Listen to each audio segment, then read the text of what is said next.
And now, Legal Perspective with Nick Kleekus.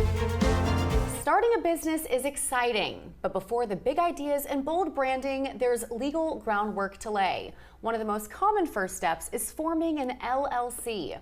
Joining us now to break down the legal side of launching an LLC is Nick Kleekus, owner of Kleekus Law Firm. Nick, great to have you back with us today. Thanks for being here. So what is an LLC? Limited liability company? Yes. Okay.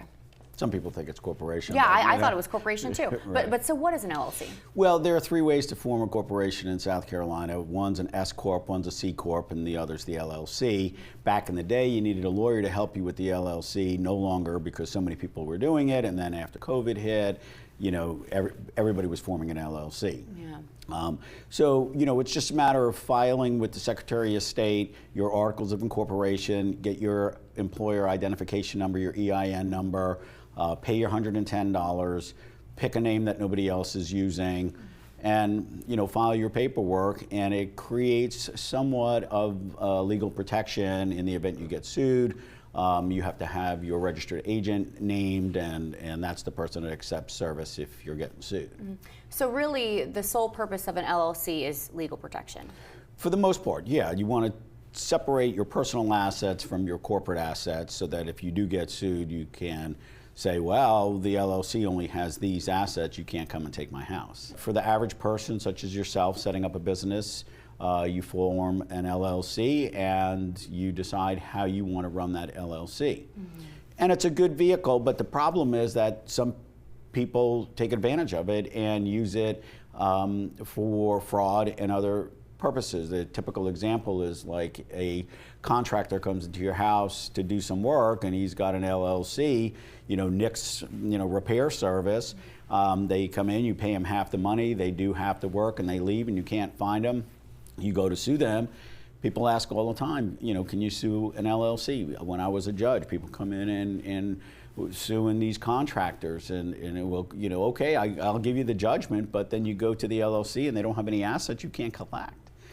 Really? Yeah. So how would that differ if you know, Nick's repair shop, for example, if he didn't have an LLC, if it was just Nick, and could you sue him for more? Does the LLC really affect the people who's getting the services? Yeah, well, and that's one of the things that we were talking about. Some of the myths and misconceptions about LLCs and the protections that it provides is that if you run it as a true LLC, mm-hmm. then it should provide that protection, but if you kind of intertwine your personal stuff and you don't really adhere to the LLC requirements, then a good lawyer could pierce the corporate veil and attack your personal assets. So if you're doing, you know, Taylor Media for me and you screw something up and I sue you and it looks like you're really running it as a sole proprietorship and I pierce that corporate veil, you know, I could theoretically get a judgment and put a lien against your house. Wow. Where if you run it as a true LLC and there's no assets in the LLC, then you are protected. So how are some ways that we can ensure that we're running it as a true LLC and not crossing that line into a sole proprietorship?